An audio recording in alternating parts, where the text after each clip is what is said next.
Hi, good afternoon. My name is Rhys Thomas. I'm a consultant neurologist here in Newcastle working at the Royal Victoria Infirmary, and I'm really excited to tell you about a new grant being awarded to us by Epilepsy Research UK.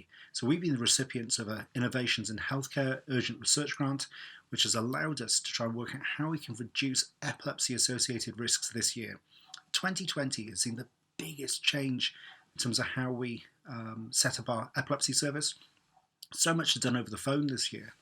We've become concerned that there could be patients who have been harmed by this, that risk is built up. When I talk about risk, I mean risk of seizure, risk of injury in seizure, and dare I even say risk of death following a seizure.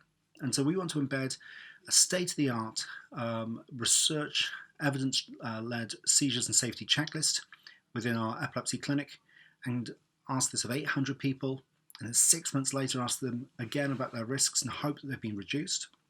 We also want to make sure that everybody has the chance of hearing about seizure risks, so that we're going to create a series of videos for the first seizure clinic, but also for situations where people with epilepsy might appear that are outside of clinics, such as maybe maternity services, maybe drug and alcohol services, so that everybody has the opportunity to hear about epilepsy risks.